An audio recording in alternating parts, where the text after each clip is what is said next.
ഇനി കോഴിക്കോട് രാജവംശം. നെടിയിരുപ്പ് സ്വരൂപം എന്ന പേരിൽ അറിയപ്പെട്ടിരുന്ന രാജവംശമാണ് കോഴിക്കോട് രാജവംശം. കോഴിക്കോട് ഭരണാധികാരികൾ അറിയപ്പെട്ടിരുന്നത് സാമൂതിരിമാർ.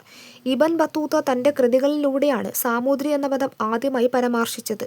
നെടിയിരുപ്പ് സ്വരൂപത്തിൻ്റെ ആദ്യ കേന്ദ്രം ഏറനാടാണ്. കോതനരി, ഏറടിമാർ എന്നീ പേരുകളിൽ അറിയപ്പെട്ട രാജവംശം കൂടിയാണ് കോഴിക്കോട് രാജവംശം. സാമൂതിരിയുടെ മന്ത്രിമാർ അറിയപ്പെട്ടിരുന്നത് മാങ്ങാട്ടച്ചൻ. ദ സാമൂറിൻ ഓഫ് കാലിക്കറ്റ് എന്ന കൃതി രചിച്ചത് VK കൃഷ്ണയ്യർ. സാമൂതിരിമാരുടെ കിരീടധാരണ ചടങ്ങ് അരിയിട്ടുവാഴ്ച എന്നറിയപ്പെട്ടു. സാമൂതിരിമാരുടെ അടിയന്തര ചടങ്ങാണ് തിരുവന്തളി. മാനവിക്രമൻ നമ്പൂതിരി.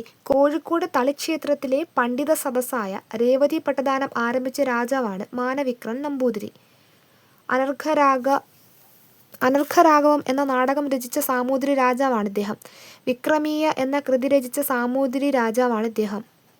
18 കവികൾ മാനവിക്രമൻ്റെ സദസ്സിനെയാണ് അലങ്കരിച്ചിരുന്നത്. ഇനി ഉദയവർമ്മൻ കോലത്തിരി. ഉദയവർമ്മൻ കോലത്തിരിയുടെ സദസ്യനായിരുന്നു ചെറുശ്ശേരി. ചെറുശ്ശേരി കൃഷ്ണഗാഥ രചിച്ചത് ഉദയവർമ്മൻ കോലത്തിരിയുടെ കാലത്താണ്. അടുത്ത് മാനവേദൻ സാമൂതിരി. കൃഷ്ണഗീതിയുടെ കർത്താവായ കോഴിക്കോട് സാമൂതിരി രാജാവാണ് ഇദ്ദേഹം.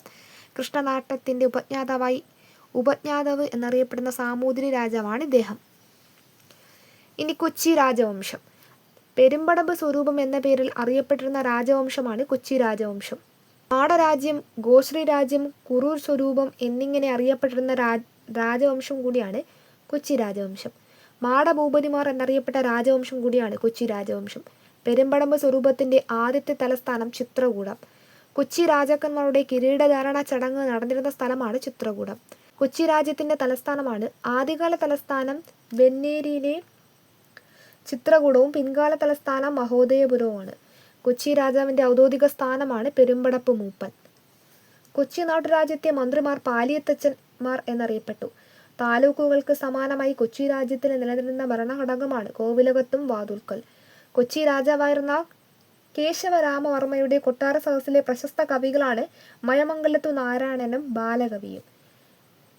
കൊച്ചി രാജ്യത്ത് പെൺകുട്ടികൾക്ക് വേണ്ടിയുള്ള ആദ്യ സ്കൂൾ സ്ഥാപിച്ചത് ദിവാൻ ഗോവിന്ദ മേനോനാണ്. കൊച്ചിയിലെ ഏക വനിതാ ഭരണാധികാരിയാണ് റാണി ഗംഗാധര ലക്ഷ്മി. കൊച്ചിയിലെ ആദ്യത്തെ ദിവാനാണ് കേണൽ മൺറോ. കൊച്ചിയിൽ ദിവാൻ ഭരണം അവസാനിപ്പിച്ചത് 1947. ഇനി ശക്തൻ തമ്പുരാൻ. കൊച്ചി നാട്ടുരാജ്യത്തെ പ്രശസ്തനും ശക്തനുമായ ഭരണാധികാരിയാണ് ശക്തൻ തമ്പുരാൻ. ആധുനിക കൊച്ചിയുടെ പിതാവെന്നറിയപ്പെടുന്നതും ഇദ്ദേഹമാണ്. തൃശ്ശൂർ പൂരം ആരംഭിച്ച കൊച്ചി രാജാവാണ് ശക്തൻ തമ്പുരാൻ. തൃശ്ശൂർ നഗരത്തിൻ്റെ ശില്പി എന്നറിയപ്പെടുന്നതും ശക്തൻ തമ്പുരാനാണ്. കൊച്ചിയിൽ ജന്മിത്ത ഭരണം അവസാനിപ്പിച്ച ഭരണാധികാരി കൂടിയാണ് ഇദ്ദേഹം. കൊച്ചി രാജ്യത്തെ സുവർണ കാലഘട്ടം എന്നറിയപ്പെടുന്നത് ശക്തൻ തമ്പുരാൻ്റെ ഭരണകാലഘട്ടമാണ്. ശക്തൻ തമ്പുരാൻ്റെ യഥാർത്ഥ നാമം രാമവർമ്മ ഒമ്പതാമൻ. കൊച്ചിയുടെ മാർത്താണ്ഡവർമ്മ എന്നറിയപ്പെടുന്ന ഭരണാധികാരി കൂടിയാണ് ശക്തൻ തമ്പുരാൻ. ശക്തൻ തമ്പുരാൻ കൊട്ടാരം സ്ഥിതി ചെയ്യുന്ന ജില്ല തൃശ്ശൂരാണ്. ജില്ല അവസാന ഭരണാധികാരിയാണ് രാമവർമ്മ പരീക്ഷത്ത് തമ്പുരാൻ.